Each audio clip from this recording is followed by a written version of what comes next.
Hello students, पिछले lecture में हमने प्लस टू क्लास में यूनिट नंबर 1 सॉलिड स्टेट के कुछ न्यूमेरिकल्स जो है आपसे डिस्कस किए। अब इस लेक्चर में हम आपसे बात करते हैं नए टॉपिक। जो नए टॉपिक का नाम है हमारा क्लोज पैकिंग।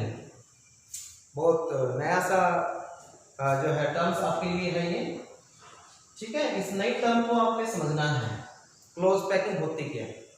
बिल्कुल सिंपल तरीके से आप बिल्कुल समझ सकते हैं। और कैसे समझेंगे देखिए, आप एक क्लासरूम की बात कर लीजिए। एक क्लासरूम में मान लो 50 बच्चे आ सकते हैं, लेकिन एक टीचर उस रूम में 10 बच्चों को बिठाता है, तो क्या होगा, वो बच्चे खुले खुले बैठेंगे। यानी उस रूम में मैक्सिमम स्पेस खाली पड़ा होगा और मिनिमम स्पेस उन स्टूडेंट्स के द्वारा ऑक्युपाई कर लिया गया होगा।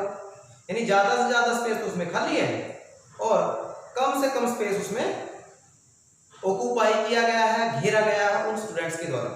लेकिन अगर मैं ये कहूं कि उस रूम में अब मैं 50 की जगह 60 बच्चे बिठाता हूं, तब आप क्या कहेंगे? आप कहेंगे कि उस रूम में मैक्सिमम स्पेस को ऑक्युपाई कर लिया गया है, घेर लिया गया है, लेकिन मिनिमम स्पेस को खाली छोड़ दिया गया है। तो पहले वाले केस के कंपैरिजन में इस केस में ज्यादा क्लोज पैकिंग है। क्या है? जो स्टूडेंट्स हैं वो एक दूसरे से ज्यादा क्लोजली पैक्ड हैं।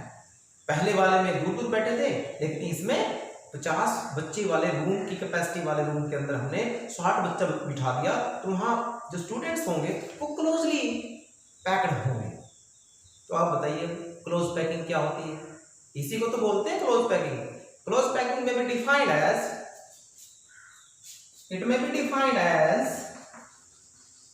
it may be defined as when the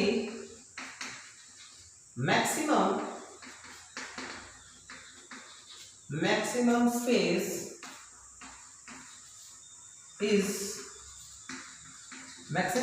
is occupied by the constituent particle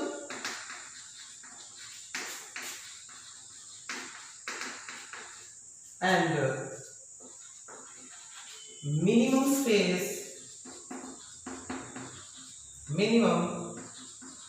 space left vacant। ठीक है ना?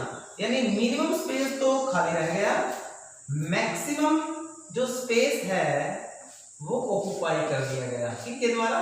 कंस्टिट्यूएंट पार्टिकल्स के द्वारा। ऐसे अरेंजमेंट वाले क्रिस्टल के अंदर हम कहेंगे पार्टिकल क्लोजली पैक्ड है। इसी को क्लोज पैकिंग कहते हैं। जैसे हम एक और एग्जांपल लेते हैं। मान लो मेरे पास ये कोई कंटेनर है और उतने ही साइज का ये कंटेनर है।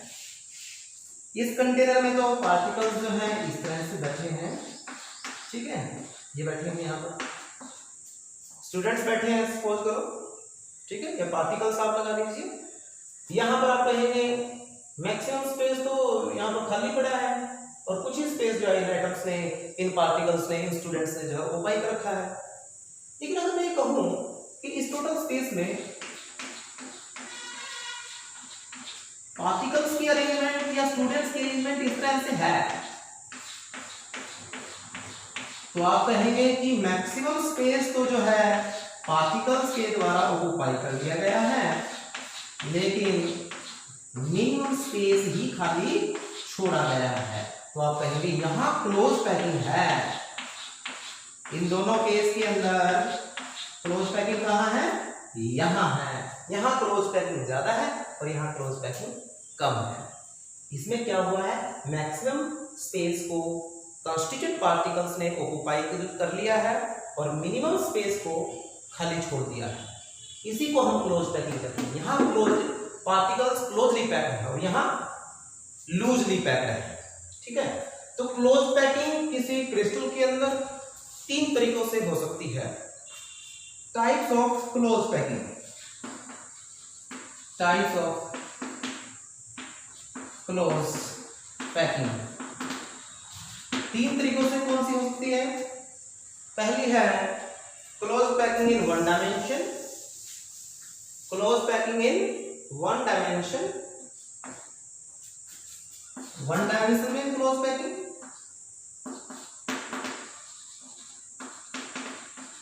और दूसरी है क्लोज पैकिंग इन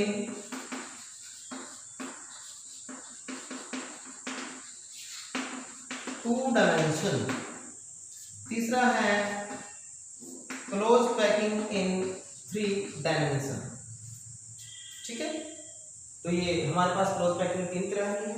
ये जो टू डायमेंशन में क्लोज पैकिंग है प्यारे बच्चों, वो हमारी फर्दर जो है टू टाइप्स की है। Close packing, sphere close packing in two dimension,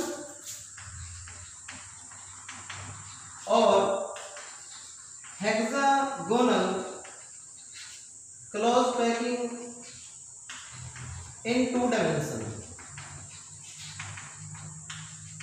ठीक है, और जो ये क्लोज पैकिंग इन 3D है, ये भी फर्दर जो है दो तरह की है, वो आगे डिस्कस करेंगे हम। ठीक है, इसको हम वन बाय वन हम इसको डिस्कस करते हैं। सबसे पहले close packing in one dimension में जो है हम बात करते हैं। चलो, close packing in one dimension. पहले बच्चों, अगर पार्टिकल्स, कॉन्स्टिट्यूएंट पार्टिकल क्या? एटम्स, आयंस और मॉलिक्यूल्स एक स्ट्रेट लाइन में इस तरह से अरेंज है कि वो एक तो एक दूसरे से टच कर रहे हों और एक ही सीधी रेखा में अरेंज हो, तब हम कहेंगे कि ये पैकिंग जो है इन कॉन्स्टिट्यूएंट पार्टिकल्स की, ये क्लोज पैकिंग है वन डायमेंशन में। यानी when the constituent particles are arranged in such a way that they are touching each other and form a straight chain, such type of packing is called close packing in one dimension। देखिए, this is the one atom, another atom touching this particular atom। इस तरह से ये atom एक दूसरे से touch करते हुए एक स्ट्रेट लाइन की फॉर्मेशन करते हैं। एक स्ट्रेट लाइन के अंदर जो है ये एटम एक दूसरे से क्लोजली पैक भी है और एक दूसरे से टच भी है। ठीक है, तो ये जो पैकिंग होगी हमारी एक एक्सिस के अबाउट में होगी। सपोज करो ये एक्स एक्सिस है। When the packing of the constituent particles only in one direction, only in a straight line, so that atoms are touching each other, such type of packing is called close packing in one dimension। यार बच्चों, यहाँ पर हम जो बात करते हैं, दूसरी बात क्लोज पैकिंग वन डायमेंशन में क्या होती है, ये समझ में आ गया। दूसरी बात यहाँ पर जो पूछा जाता है कि कोऑर्डिनेशन नंबर क्या है एटम्स का। कोऑर्डिनेशन नंबर का मतलब क्या है कि एक एटम को, एक पर्टिकुलर एटम को उसकी सराउंडिंग में कितने एटम ने टच कर रखा है, वो जितने एटम ने उसको टच किया है वही उसका जो है कोऑर्डिनेशन नंबर होगा। यानी जैसे मैं इस एटम की बात करता हूँ, सपोज करो इसको मैंने ए एटम कह दिया, इस एटम को इसकी सराउंडिंग में कितने एटम टच कर रहे हैं, इसकी नेबर में कितने एटम टच कर रहे हैं, एक तो ये टच कर रहा है और एक ये टच कर रहा है। The nearest neighbour sphere that are touching a particular sphere is called the coordination number. कि एक पर्टिकुलर स्फीयर को उसके नेबर में कितने एटम टच कर रहे हैं, that is the coordination number. तो इस एटम का कोऑर्डिनेशन नंबर कितना है? 2। कितना है कोऑर्डिनेशन नंबर यहाँ पर? 2। ठीक है, तो इस तरह से close packing in one dimension में कोऑर्डिनेशन नंबर कितना होता है? 2 होता है। नाउ नेक्स्ट है हमारे पास close packing in two dimension. Second है two dimensional close packing. Two dimensional close packing, जैसे कि मैंने बताया कि ये दो तरीकों से हो सकती है। आइए देखिए,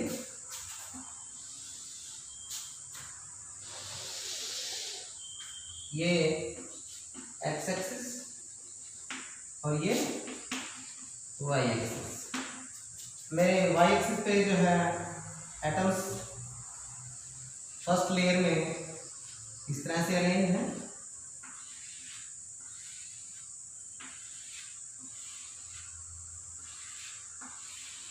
ठीक है। और इस लेयर को मैं ए टाइप की लेयर कह रहा हूं। कौन सी लेयर कह रहा हूं?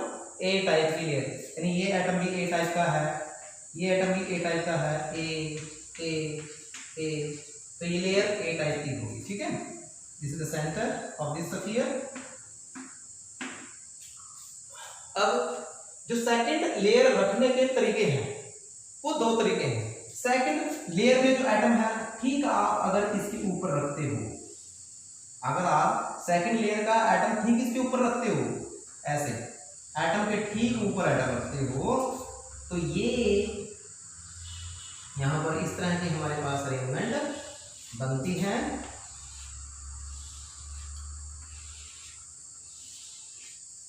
ठीक है, ये भी जब ये भी ए टाइप का होगा, ये भी ए टाइप का होगा, ये भी ए टाइप का होगा, ये भी ए टाइप का, ए टाइप का, ये इसका सेंटर, ये इसका सेंटर, ये सेंटर सेंटर सेंटर सेंटर, ठीक है। Third layer exactly placed over the second layer, तीसरी लेयर को इसके ऊपर में रखो। आप देख रहे हैं पहले तो एक्स एक्सिस के अबाउट में थी, अब वाई एक्सिस के अबाउट में भी जो है इसकी डायमेंशन जो है बढ़ रही है, एक डायमेंशन और बढ़ रही है, वाई डायमेंशन, ठीक है।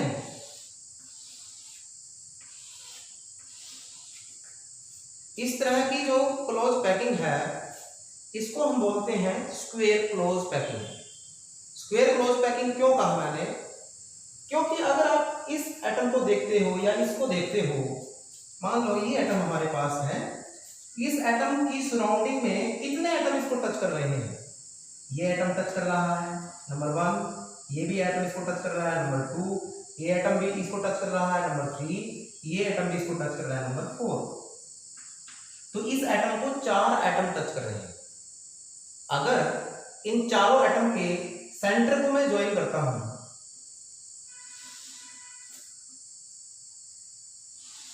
ऐसे, तो हमारे पास किसकी फॉर्मेशन होती है? स्क्वायर की फॉर्मेशन होती है। किसकी फॉर्मेशन होती है? स्क्वायर की फॉर्मेशन होती है। इसीलिए इस पैटर्न को हम क्या कहते हैं? स्क्वायर क्लोज पैकिंग इन 2 डायमेंशन कहते हैं। 2 डायमेंशन में क्यों? क्योंकि ये जो अरेंजमेंट है एक्स एक्सिस के अबाउट में भी है और वाई एक्सिस के अबाउट में भी है। तो 2 डायमेंशंस में जो है ये अरेंजमेंट है, इसलिए 2 डायमेंशन में इसको बोलेंगे स्क्वायर क्लोज पैकिंग इन 2 डायमेंशन। इसका दूसरा नाम भी है, ये भी ए टाइप की लेयर है, ये भी ए टाइप की लेयर है, तो ये भी ए टाइप की लेयर है। इसको हम A type of arrangement are there. इसमें किस तरह की अरेंजमेंट होती है पार्टिकल्स की? ए टाइप ऑफ अरेंजमेंट होती है। दूसरी खास बात क्या है इसकी? दूसरी खास बात है इसमें वर्टिकल अलाइनमेंट भी है, देखो वर्टिकल अलाइनमेंट भी है और हॉरिजॉन्टल अलाइनमेंट भी है। हॉरिजॉन्टली भी एक दूसरे से अलाइन है ये, और वर्टिकली भी जो है एक दूसरे से अलाइन है। तो इन स्क्वायर क्लोज पैकिंग इसको हम ए टाइप ऑफ अरेंजमेंट भी कह सकते हैं। इसमें वर्टिकल अलाइनमेंट भी है, हॉरिजॉन्टल अलाइनमेंट भी है, और चौथी जो बात है इसकी कोऑर्डिनेशन नंबर की। इसका कोऑर्डिनेशन नंबर कितना होता है? स्क्वायर क्लोज पैकिंग में कोऑर्डिनेशन नंबर कितना होता है? इस एटम को देखिए कितने एटम टच कर रहे हैं इसको? 1 2 3 4 एटम इसको टच कर रहे हैं, तो कोऑर्डिनेशन नंबर कितना है इसका? 4। तो ये थी स्क्वायर क्लोज पैकिंग इन 2 डायमेंशनल, ठीक है। नेक्स्ट है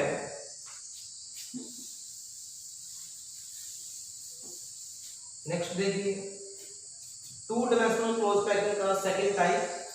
ये सेकंड लेयर अगर मैं इन दोनों एटम के बीच में जो ये गड्ढा बना हुआ है, यानी डिप्रेशन बना हुआ है, अगर यहां रखता चला जाऊं तो ये अरेंजमेंट किस तरह से बनेगी देखिए।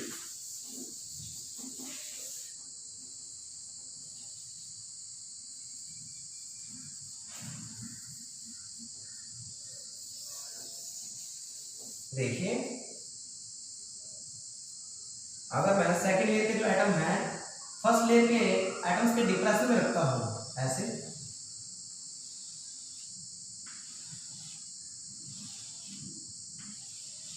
second layer are arranged in such a way that the atoms of second layer are placed in the depression of the atoms of first layer.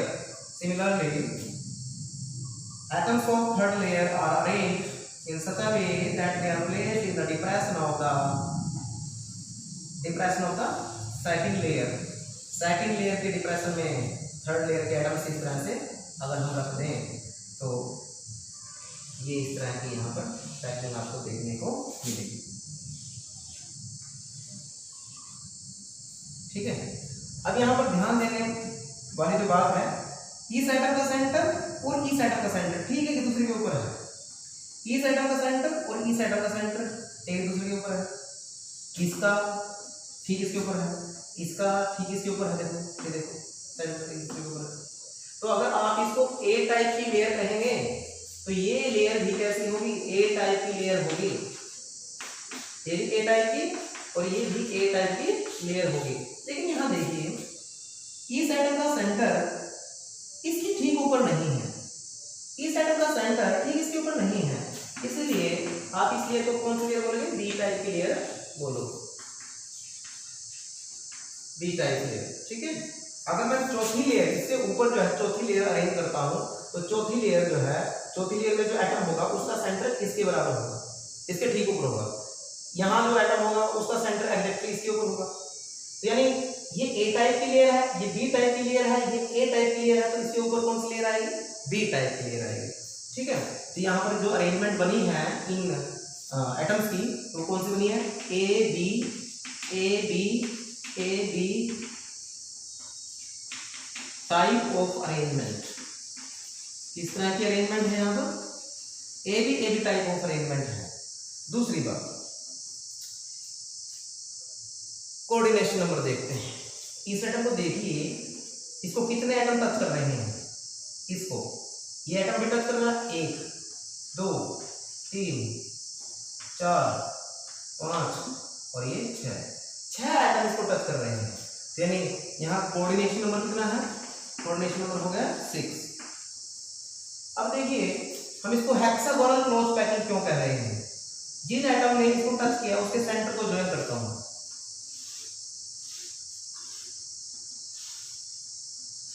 तो किसकी फॉर्मेशन हुई है, हेक्सागन की फॉर्मेशन हुई है, इसलिए ये कैसी पैकिंग है, हेक्सागोनल क्लोज पैकिंग। कैसी पैकिंग है, हेक्सागोनल क्लोज पैकिंग है। ठीक है, इसमें है 2 डायमेंशन में। 2 डायमेंशन में क्यों है, क्योंकि यहाँ पर जो अरेंजमेंट है एक्स एक्सिस और वाई एक्सिस के अबाउट में है, इसलिए 2 डायमेंशन में हेक्सागोनल क्लोज पैकिंग है।